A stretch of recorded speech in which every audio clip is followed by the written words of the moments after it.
Et on parle donc du Milan AC, hein, le Milan qui est en train de faire un gros match face à la Juventus Turin, 4-2. Mais le Milan, ouais, qui recherche toujours voilà, cette belle période. Alors pour vous faire une idée de la dimension de ce club mythique, eh bien recevons une fois de plus sur le plateau de la grande team Dorgelès Kofi qui va nous expliquer un petit peu le palmarès du Milan AC en quelques chiffres. Tia, regardons le palmarès du Milan AC, les Rossoneri, 18 fois champion d'Italie, le premier en 1901, le dernier en 2011. 5 fois, ils ont gagné la Coupe d'Italie, Super Coupe d'Italie. 7 fois, ils l'ont gagné. Ils ont 2 championnats au niveau de la Série B. Ils l'ont gagné 2 fois, c'est tout simplement énormissime. 7 Super Coupes d'Italie, le dernier en 2007. 7 Ligues des Champions, le premier en 1963, le dernier en 2007. Une Coupe du Monde des clubs en 2017. 3 Coupes intercontinentales, 5 Super Coupes d'Italie et 2 Coupes des clubs, tout simplement. Tiens, on va s'arrêter là. Coupe du Monde des clubs en 2007. Hein, oui. 2007, exactement. Alors, le départ de Silvio Berlusconi est-il à la base de la chute du Milan AC? Eh bien voilà, c'est la grande question qui va animer ce débat. La grande question que je vous pose, pour laquelle vous pouvez aller sur la page Facebook de la 3. Vous répondez oui ou non et puis vous m'expliquez pourquoi. Alors, le départ de Silvio Berlusconi est-il à la base de la chute du Milan AC? Ici, on utilise les petites ardoises. Et Dorgelès, bah oui, vous allez participer avec nous au débat ce soir.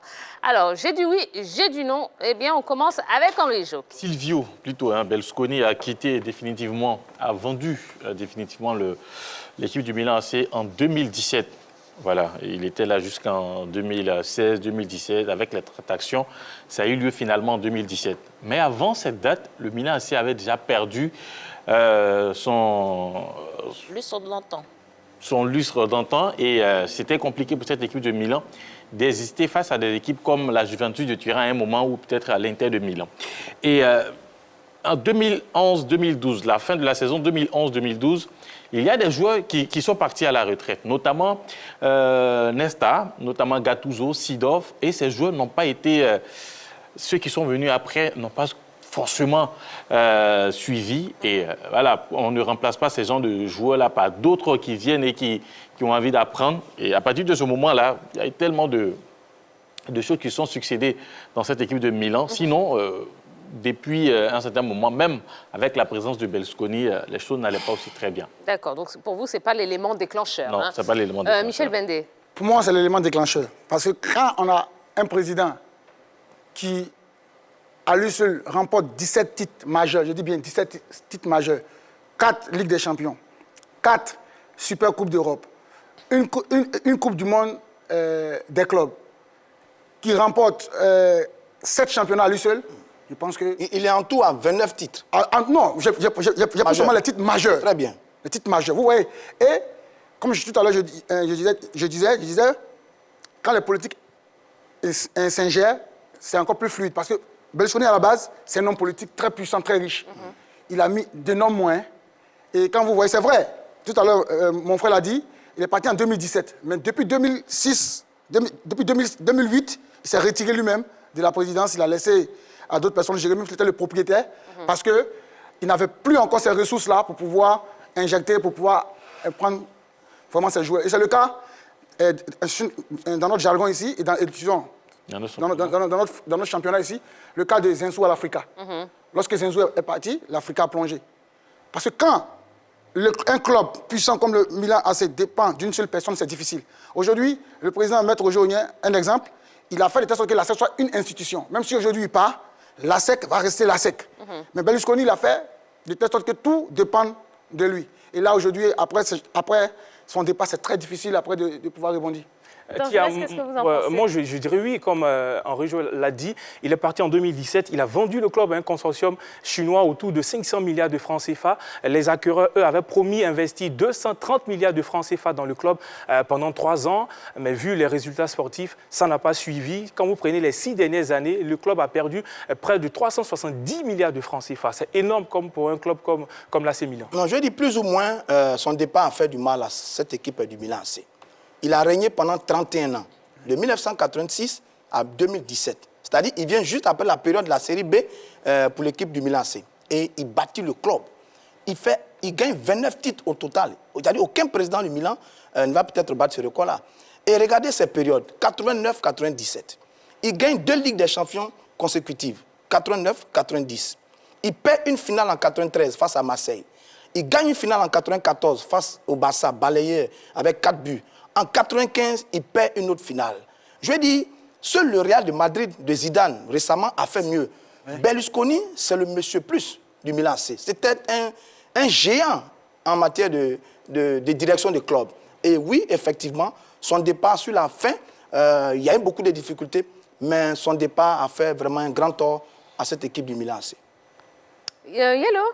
Je ne suis pas totalement d'accord avec ce qu'ils disent parce que quand j'écoute Roger Stéphane ou quand j'écoute Michel, ils disent qu'il y a eu des problèmes pendant la gestion de Silvio Berlusconi. Il y a eu des problèmes par rapport à la gestion humaine que la gestion financière sous le règne de Silvio Berlusconi. Donc son départ a été un élément indicateur du déclin du Milan AC. Mais son départ n'a pas été, comment je vais dire ça, le déclin n'est pas parti à partir de son départ. Le déclin vient bien avant son départ comment dire, du Milan AC. Voilà. D'accord. Avant de continuer, fin du match entre Milan et la Juventus Turin. Donc le Milan AC qui s'impose 4-2. Le Milan AC qui est désormais 5e au classement. Voilà. Bravo. Ouais. Alors, il y a des légendes qui sont passées par ce club mythique du Milan AC, Gullit, Rijkaard, Baresi, ça vous fera plaisir, Roger Stéphane, Paolo Maldini également, Van Basten ou encore Kaka qui sont passés par là. Pourtant, après leur départ, est-ce que les remplacements ont été judicieux, ont été fructueux? Est-ce qu'ils ont été bien remplacés, justement, ces joueurs? Vous faites si bien de le dire. D'abord, il y a la période 90, je vais parler avec l'approbation de Roger Stéphane. Voilà, le contrôle de Roger Stéphane 90, avec les noms qui ont été cités, Gullit, Van Basten. Et puis après, il y a eu la période de Kaka, de Seedorf, de Pirlo, de Gattuso, de Nesta, de Shevchenko. Et après cette période, c'est fini.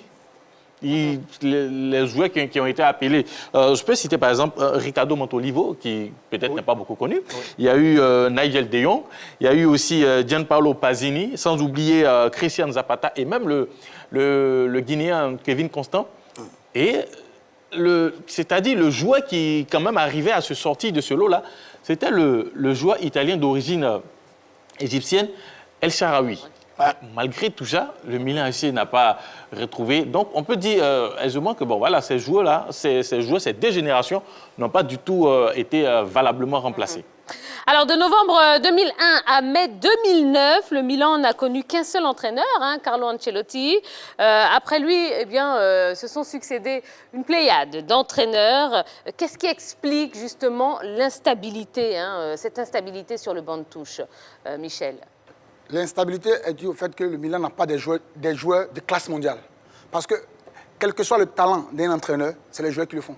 Ouais. Vous voyez, quand après Berlusconi ne met plus de l'argent dans le club et qu'il faut prendre des joueurs de seconde zone, c'est difficile, je vous dis, c'est difficile de faire de bons résultats.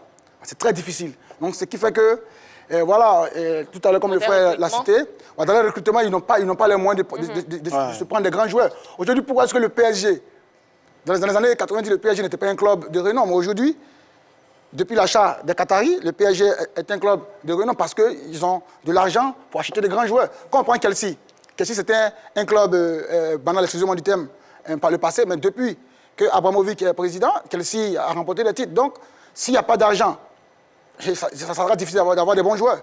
Aujourd'hui, tu ne peux pas demander à un petit club d'avoir des stars, c'est impossible. Donc, c'est ça qui est à la base de la chute du Milan. Je dis le problème d'instabilité est lié un peu au résultat aussi. Le dernier titre remonte à 2011 et la dernière ligue en 2007. Ça fait beaucoup pour un club comme le Milan. La dernière Ligue des Champions. La Ligue des Champions, bien sûr, en 2007. Donc, ça fait beaucoup pour l'équipe du Milan. Donc, ça fait que... Je peux vous poser une question? Oui. Aujourd'hui, quel est le club phare en Italie? La Juventus. Pourquoi? Parce qu'ils ont Ronaldo, ils ont Dybala. Absolument. Ils ont Higuaín. Absolument. Parce qu'ils ont l'argent. Moi, je suis d'accord avec vous. Je suis d'accord avec vous parce que il y a des légendes qui ne se remplacent pas. Pour bien comprendre, par exemple, en 1988, le podium du Ballon d'Or était constitué de 3 joueurs du Milan AC. En 1989, le podium du Ballon d'Or est constitué de 3 joueurs du Milan AC. Donc ça veut dire que quand on a des joueurs comme ça, on ne peut que gagner. Et ce n'est plus le cas pour l'équipe du Milan AC aujourd'hui, qui à un moment recrutait que des vieux joueurs. Et bon, le résultat est là, malheureusement, pour cette équipe du Milan AC. On a bien compris. Il nous reste très très peu de temps pour le débat. On va, comme à notre habitude, essayer de proposer des solutions. Comment le Milan AC peut redevenir la grande équipe qu'elle était dans les années 90. Yellow. Bonne gestion humaine, bonne gestion financière, bon recrutement. Je soutiens tout simplement ce que Yellow vient de dire parce qu'il faut chercher de l'argent et prendre cet argent-là, investir, parce qu'on a eu l'époque quand même des Zlatan Ibrahimovic, c'est l'argent qui allait chercher ces garçons-là. Donc on va chercher de l'argent, on va injecter dans le club et puis ça permet aux grands joueurs de venir jouer. Michel. Pour moi, il faut former des talents, comme le Barça l'a fait. Voilà. Dans les années antérieures, le Barça était une équipe qui recrutait les joueurs de partout, mais depuis un certain moment, ils ont formé Messi, Iniesta et Xavi. Voilà, donc il faut se focaliser sur la formation. Bien sûr, accepter la formation, injecter beaucoup d'argent, mais accepter la formation. Parce qu'aujourd'hui, quoi qu'on le dise, le Milan AC n'est plus un club qui attire les grands joueurs. Quand les grands joueurs veulent aller dans un club, ils regardent plus le classement. Est-ce qu'ils vont jouer la Ligue des Champions? Est-ce qu'ils vont jouer une Coupe européenne? Si vous ne jouez pas, ils ne vont pas chez vous. Donc, axer la plus grande partie du travail sur la formation. Et puis après, donner du temps aussi à l'entraîneur qui va venir pour pouvoir bâtir une équipe qui va durer sur une longue période. Roger Stéphane, très court. De grands repreneurs, de grands moyens. Et puis l'autre axe, naturellement, c'est la formation pour permettre au club de respirer quand il n'y a pas de grands moyens. Allez, merci beaucoup. Merci, Dorgelès. Résultat du sondage, et merci en tout cas d'y avoir participé. Le départ de Silvio Berlusconi est-il à la base de la chute du Milan AC? Vous avez répondu oui à 78% et non à 22%. Voilà. Allez, on va tout de suite passer à la dernière séquence de l'émission. On court un petit peu ce soir. Eh bien, on va passer à la déconnade.